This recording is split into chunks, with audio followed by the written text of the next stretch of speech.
It's just absurd. Yes. What about the moderates in our own backyard? What about the moderates in our own backyard? What about them? You know, there were a lot of good Germans who didn't like the Nazis at all. And they stopped them, didn't they? They stopped them dead in their tracks. You know the Bolsheviks? Do you know what the Bolshevik, you know what the word Bolshevik means? The majority. Yeah. Were they ever actually a majority? No, that was just another lie.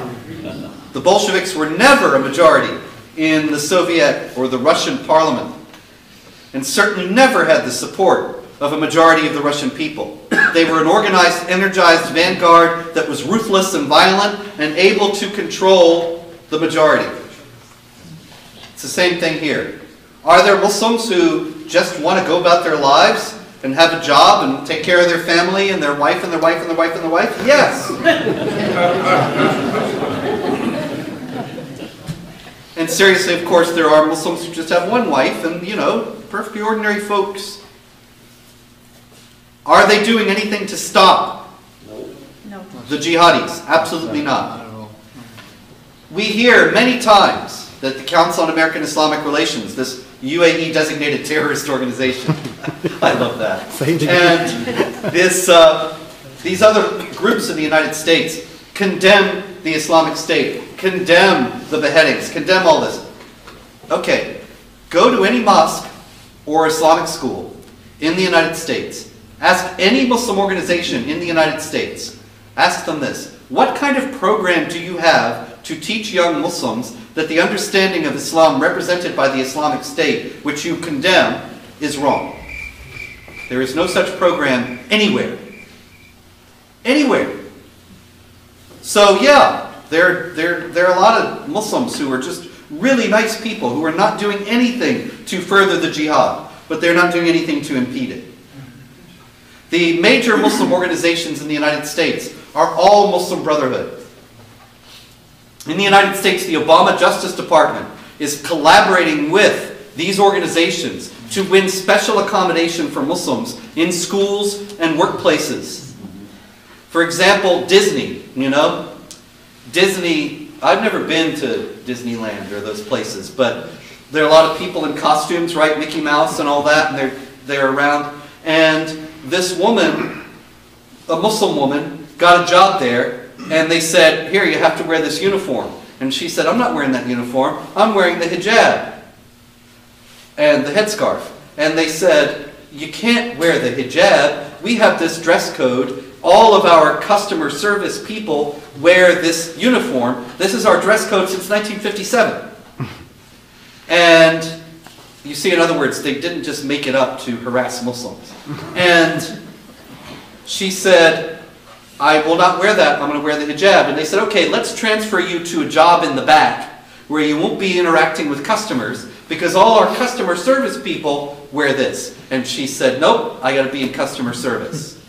And they said, goodbye, you're fired. And she sued. And the Obama Justice Department joined the suit and got Disney to change its dress code. Of course. Now see, that is purely Islamic supremacism. And the idea of impressing upon Americans that wherever Islamic law and American law conflict, it's American law that has to give way. There are so many stories like this. I don't know if there are any, but my book Stealth Jihad is about this. That might still be over there. There was a school district outside Chicago.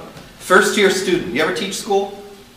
You ever teach high school? Nobody? Well, I can tell you, I taught high school way back in the 80s. And when you're a first year teacher,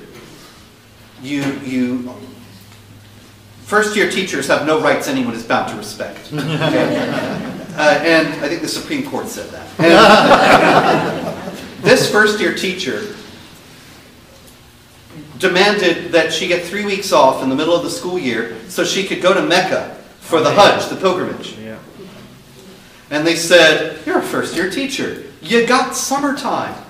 And she said, well, no, the Hajj is during the school year. You know that Muslims have to go, are obligated to go on the Hajj, the pilgrimage, once in their lifetime. She was 29. Do you think she might have a chance? 9 years. If she waited 9 years, she would be 38 when the Hajj fell during the summer. And she wouldn't have to take any time off at all. Because these Muslim feasts, they move through the year. Yes. Nope. She wouldn't wait. She had to do it during her first year. She demanded 3 weeks off. She was the only teacher.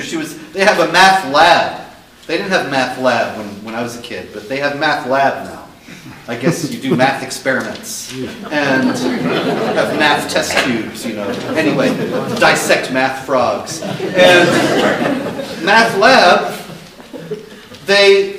she was the only one. And she was going to be gone for 3 weeks. She sued. Obama Justice Department joined in. She won 75 grand, and she can go on the Hajj. This is what I call the stealth jihad. The idea that, see, in Islamic law, the non-Muslims have a second-class status. They're denied basic rights. Remember, I quoted you the passage.